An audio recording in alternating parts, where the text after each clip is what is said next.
väravahid on valmis, tundub, et on. Ja nüüd vile kõlas ja Velko külalismeeskond pani palli mängu ja Viimsi paremal äärel rohkem.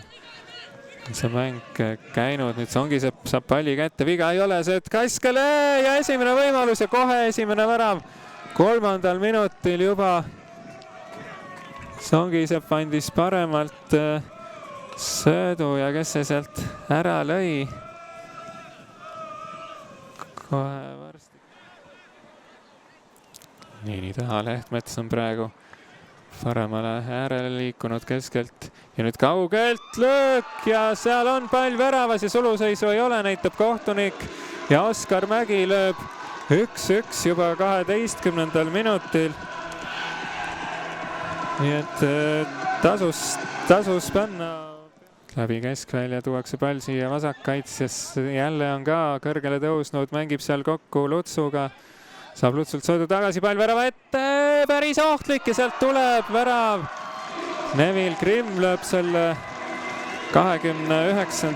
minutil, nii et poole tunniga juba oleme näinud 3 väravat ja see oli päris hästi kombineeritud vasakul äärel. Viimsiga palli tolles olukorras säilitas, aga nüüd tuleb Velko, suluseisu ei ole, Mõttus on 1-1, Mõttus lööb ja 2-2 41. minutil, nii et mõlemad meeskonnad saavad siin täna skoorimisega hakkama küll ja päris lihtne selline pikk pall kaitsest ette liini taha ja seal ja mis see väike haiget saamine seal ikka mehele tööb, oi, mida korraldab siin keskkaitses Allast ja lööb seal Roos 3-2 omakorda Velko ette.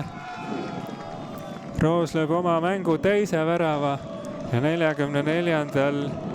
minutil siis 2-3 on seis ja no see on küll puukord vaja Viimsil klaarida.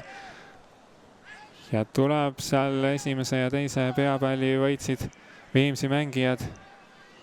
Ja nüüd Haiti küll sealt särgist ja Üprus kuidagi väga palju kõhkleb ja nüüd annab ja kas annab tõesti penalti või mis ta sealt annab ja annabki penalti ära.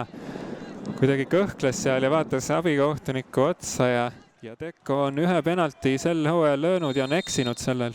Ja vaatame, kuidas läheb seekord, Teko lööb ja eksib ka nüüd, nii et 2-0 Tekol, aga tuleb kas oli varem keegi kastis sees, tundub nii ja uus penalti. Ja nüüd on Viimsi mehed juba päris ahastuses, hoiavad peast kinni, et kuidas see kohtunik Üprus praegu räägib temaga, et loeb sõnad peale, et püsi ikka joone peal. Ja nüüd Mõttus ja lööb alla nurka ära.